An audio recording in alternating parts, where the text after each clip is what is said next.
El fichaje de Diego a Nápoles no fue solo fútbol, fue el plan de las familias más poderosas de la ciudad. Mientras jugaba bajo la protección de la camorra, también tuvo que involucrarse en sus negocios sucios: dinero, drogas y amenazas. Las victorias de Nápoles fueron el precio de esta alianza oscura. Lo que el mundo veía como el triunfo de un genio argentino, en realidad era la historia de cómo el crimen organizado italiano usó al mejor jugador del planeta para lavar dinero, expandir sus operaciones y ganar legitimidad social. Durante 7 años, de 1984 a 1991, Diego no solo jugó para el Napoli. Trabajó para un imperio criminal que controlaba cada aspecto de la vida en el sur de Italia. Si quieres conocer los secretos más oscuros de cómo la mafia italiana controló al mejor futbolista del mundo, suscríbete al canal para descubrir toda la verdad detrás de esta alianza prohibida. La historia real comenzó 3 meses antes de que Diego pisara oficialmente suelo napolitano. En abril de 1984, mientras jugaba su última temporada con el Barcelona, Diego recibió una invitación inesperada a través de su agente Jorge Sitterspiller. No era para hablar de fútbol, era para reunirse con hombres de negocios importantes en una villa privada en las afueras de Roma.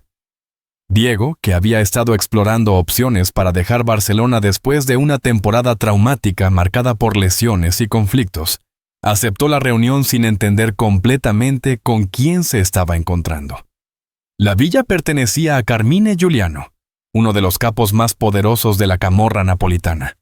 Giuliano había construido un imperio que se extendía desde el tráfico de drogas hasta la construcción y el lavado de dinero a través de negocios legítimos. Pero su obsesión personal era el fútbol, y específicamente, la posibilidad de convertir al Napoli en el equipo más poderoso de Europa. Para lograr este sueño, necesitaba no solo dinero, necesitaba al mejor jugador del mundo. Durante esa reunión de 4 horas, que Diego más tarde describiría como la conversación más extraña de mi vida, Giuliano le explicó su visión para el Napoli. No habló sobre tácticas o estrategias deportivas. Habló sobre poder, influencia y la oportunidad de convertirse en algo más grande que un simple jugador de fútbol. En Nápoles, le dijo Giuliano mientras servía vino tinto de una botella que costaba más que el salario anual de la mayoría de los italianos. Tú no serás solo Diego Maradona. Serás el rey de una ciudad que ha esperado 60 años por un rey. Lo que Diego no sabía era que aceptar esa propuesta significaba mucho más que firmar un contrato de fútbol. Significaba convertirse en socio de la organización criminal más poderosa del sur de Europa. El fichaje de Diego por $13,54 millones fue en su momento el más caro de la historia. Pero la fuente real de ese dinero permaneció oculta durante décadas. Investigaciones posteriores realizadas por la Fiscalía Antimafia de Nápoles revelaron que al menos $8 millones del precio de transferencia provenían directamente de operaciones de lavado de dinero coordinadas por la camorra. El Estadio San Paolo se había convertido esencialmente en un banco gigante donde dinero sucio se transformaba en inversiones aparentemente legítimas. La mecánica era brillante en su simplicidad. Los capos de la camorra compraban boletos de temporada en cantidades masivas, usando dinero en efectivo proveniente del tráfico de drogas. Estos boletos se revendían a través de redes controladas por la organización, creando un flujo de dinero que aparecía en los libros como ingresos legítimos del club. Pero la operación no se detenía ahí. Las empresas controladas por la camorra recibían contratos exclusivos para la construcción de nuevas instalaciones del estadio, la venta de comida y bebida durante los partidos, y hasta el mantenimiento de los campos de entrenamiento. Diego se convirtió involuntariamente en la cara pública de esta operación masiva de lavado de dinero. Cada vez que aparecía en público usando la camiseta del Napoli, cada vez que celebraba un gol en San Paolo, cada vez que daba una entrevista hablando de su amor por la ciudad, estaba proporcionando legitimidad a un imperio criminal que movía cientos de millones de dólares anualmente. Para 1985, los investigadores estimaban que el efecto Maradona había permitido a la camorra lavar más de $200 millones a través de actividades aparentemente relacionadas con el fútbol. La seguridad que rodeaba a Diego en Nápoles no era típica de un jugador de fútbol famoso. Era el nivel de protección reservado para jefes de Estado o capos de la mafia. Su equipo de seguridad personal incluía exmilitares, expolicías y, más significativamente, miembros activos de la camorra que operaban bajo la cobertura de empresas de seguridad privada. Esta protección no era solo para mantener a Diego seguro de fanáticos entusiastas. Era para asegurar que uno de los activos más valiosos de la organización permaneciera bajo su control. Salvatore Lo Perfido, quien más tarde se convirtió en colaborador de la justicia, reveló detalles específicos sobre cómo funcionaba esta protección. Diego nunca se movía sin que nosotros supiéramos dónde estaba, explicó en su testimonio de 1998. No era solo por su seguridad. Era porque él era demasiado valioso para permitir que tomara decisiones que pudieran dañar nuestros negocios. Esta protección incluía interceptar comunicaciones dirigidas a Diego, filtrar sus contactos sociales y hasta influir en sus decisiones sobre endorsements comerciales y apariciones públicas. La línea entre protección y control era casi invisible. Diego tenía acceso a los mejores restaurantes, los clubes más exclusivos y las fiestas más lujosas de Nápoles. Pero todos estos lugares estaban directa o indirectamente controlados por la camorra. Sus compañeros de equipo, sus amigos sociales, incluso sus relaciones románticas, pasaban por algún nivel de aprobación o monitoreo por parte de la organización. Lo que Diego inicialmente percibió como privilegios de ser una estrella del fútbol, en realidad era una jaula dorada diseñada para mantenerlo dependiente y controlado. Durante sus años en Nápoles, Diego se involucró en una serie de negocios secundarios que oficialmente parecían inversiones legítimas de un futbolista exitoso, pero que en realidad eran operaciones sofisticadas de la camorra para expandir su influencia y lavar más dinero. Estos negocios incluían restaurantes, discotecas, tiendas de ropa deportiva y hasta una pequeña compañía de producción de televisión que creaba programas deportivos para canales locales. El restaurante La Cantina de Diego, ubicado en el corazón del centro histórico de Nápoles, se convirtió rápidamente en uno de los lugares más populares de la ciudad. Los turistas venían de toda Italia para comer donde comía Maradona, y las celebridades internacionales hacían reservaciones con meses de anticipación. Pero detrás de la fachada glamorosa, el restaurante funcionaba como centro de operaciones para actividades mucho más oscuras. Las reuniones de negocios de la camorra se llevaban a cabo en salones privados, los pagos de extorsión se recogían en la cocina, y las decisiones sobre territorios de venta de drogas se tomaban en mesas donde Diego a menudo cenaba con invitados desprevenidos. La discoteca Touchdown, copropiedad de Diego y varios empresarios napolitanos, operaba según un modelo similar. Durante las noches era el lugar más exclusivo de la ciudad, donde jugadores del Napoli, modelos internacionales y celebridades italianas se mezclaban hasta el amanecer. Pero después del cierre, las instalaciones se usaban para reuniones de planificación criminal, almacenamiento temporal de mercancías ilegales y como punto de encuentro para operaciones que requerían discreción absoluta. Diego se había convertido no solo en la estrella del Napoli, sino en el socio involuntario de un conglomerado criminal que usaba su fama para expandir operaciones en toda Europa. Una de las formas más insidiosas en que la camorra mantuvo control sobre Diego fue a través del suministro cuidadosamente regulado de cocaína.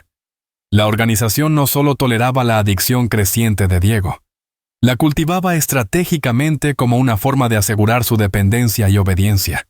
Los proveedores de drogas de Diego no eran dealers callejeros independientes. Eran empleados directos de la camorra que operaban bajo órdenes específicas sobre cuándo, dónde y cuánto suministrar. Esta estrategia servía múltiples propósitos para la organización criminal. Primero, creaba una dependencia personal que iba más allá de los contratos legales. Diego necesitaba a la camorra no solo para su carrera, sino para satisfacer su adicción. Segundo, le daba a la organización una forma de control sobre su comportamiento. Las cantidades y la calidad de las drogas podían ajustarse según qué tan cooperativo estuviera siendo Diego con los planes de la organización. Tercero, proporcionaba información valiosa que podía usarse para chantaje si Diego alguna vez decidía alejarse de la organización.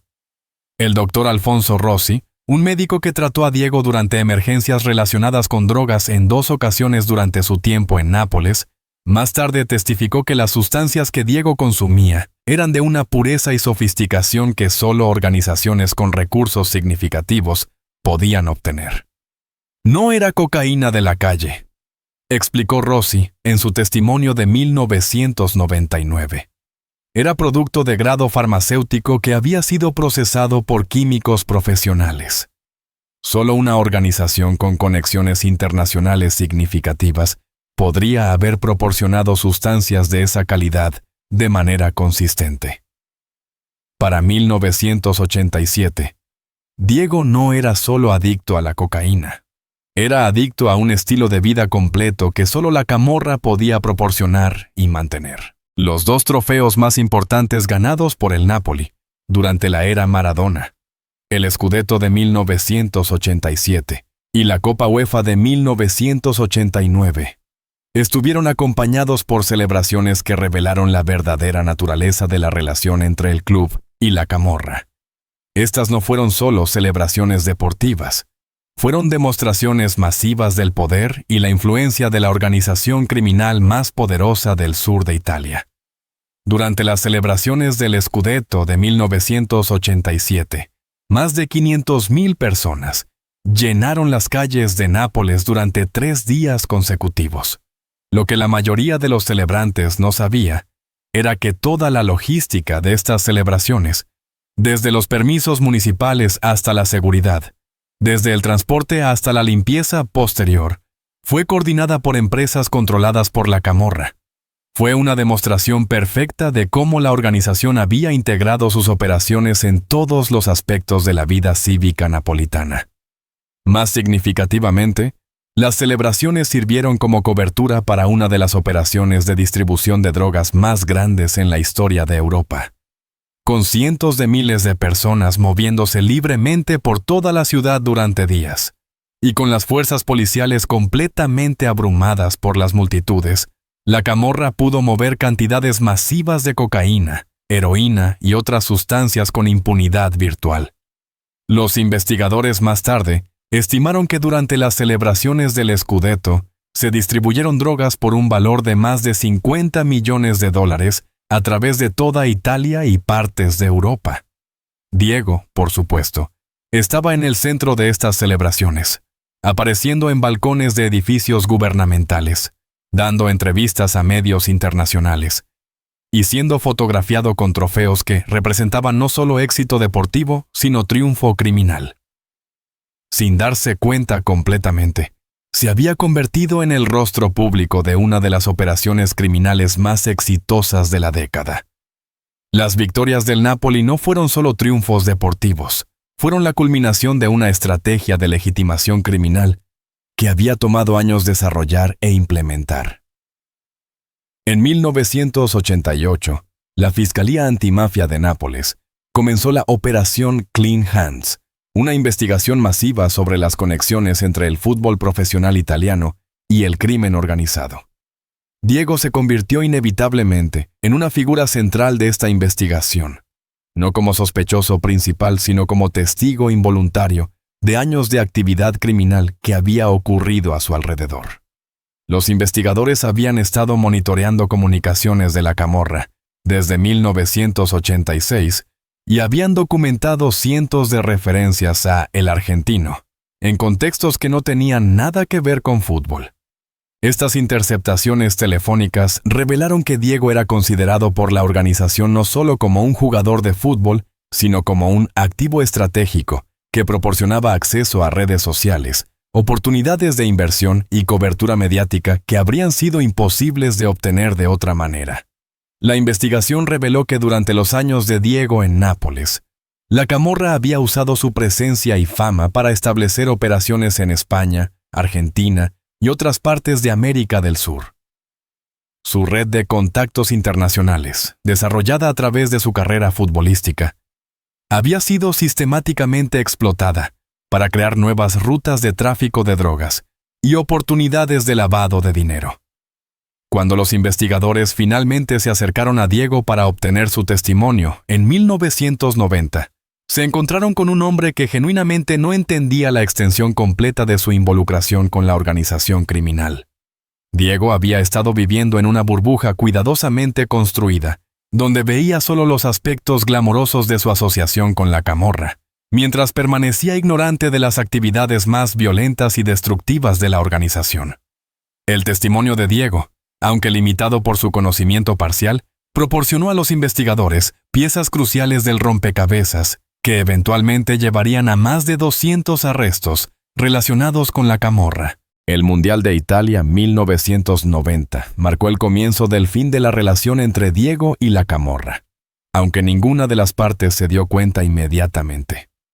Durante el torneo, jugado en territorio italiano con Diego como la estrella indiscutible de Argentina, las tensiones que habían estado desarrollándose durante años finalmente llegaron a un punto de ruptura.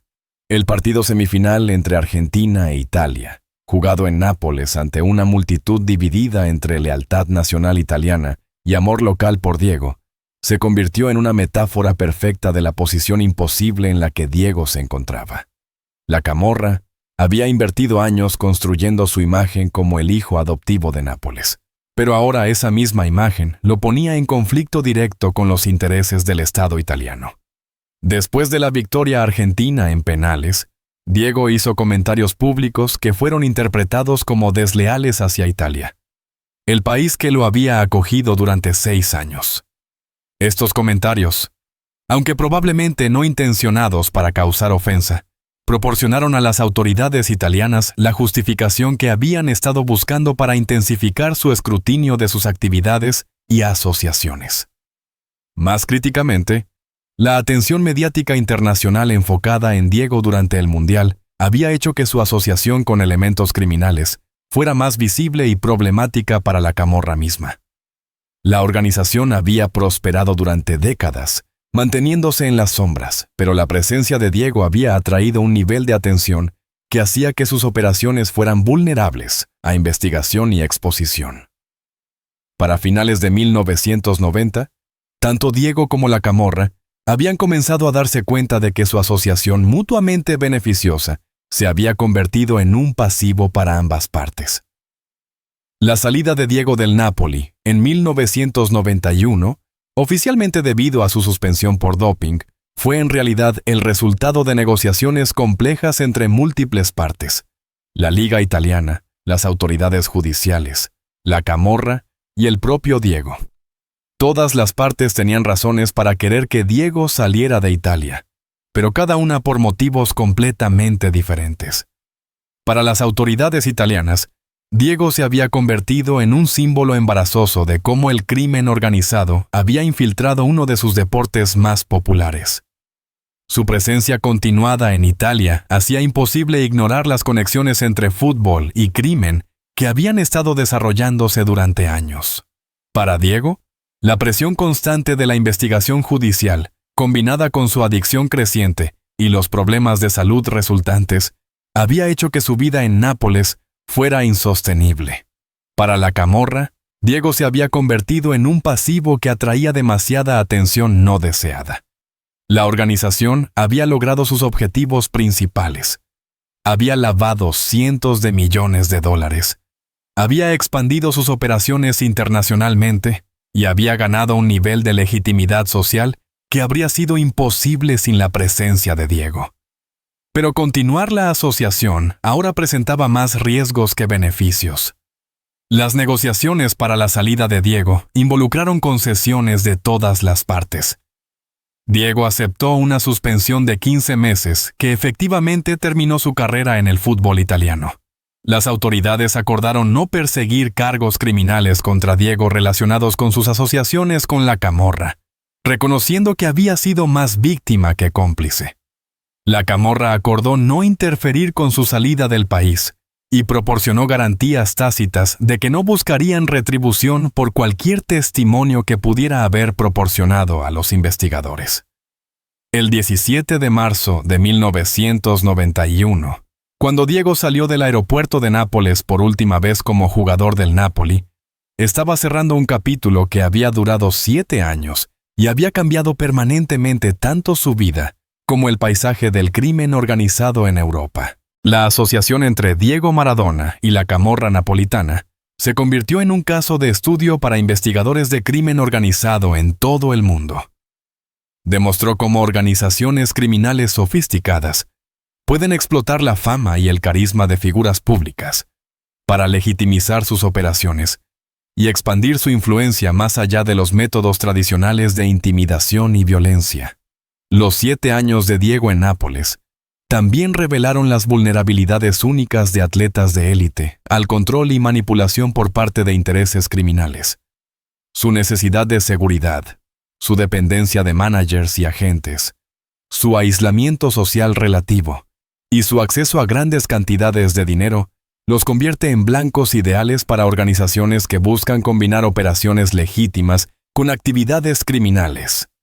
Para Diego personalmente, los años de Nápoles representaron tanto el pico de su éxito profesional como el periodo más destructivo de su vida personal. Las habilidades que lo hicieron el mejor futbolista del mundo, su intensidad emocional, su necesidad de ser amado, su lealtad feroz hacia aquellos que lo apoyaban, también lo hicieron vulnerable a manipulación por parte de aquellos que entendían cómo explotar estas características. La historia completa de la asociación entre Diego y la camorra probablemente nunca será completamente conocida. Muchos de los participantes principales han muerto, otros han mantenido silencio bajo amenaza de retribución, y los registros oficiales permanecen sellados por razones de seguridad nacional. Pero lo que sí sabemos proporciona una ventana fascinante y aterrorizante a un mundo donde el deporte, el crimen y la política se intersectan de maneras que desafían las narrativas simples sobre héroes y villanos. Diego Armando Maradona no fue ni completamente víctima, ni completamente cómplice en su relación con la camorra napolitana. Fue un hombre extraordinariamente talentoso, que se encontró en circunstancias extraordinariamente complicadas, tratando de navegar fuerzas que estaban mucho más allá de su comprensión o control. Su historia en Nápoles es una advertencia sobre los peligros del poder sin responsabilidad, la fama sin sabiduría y el éxito sin las estructuras de apoyo necesarias para manejarlo de manera segura y ética.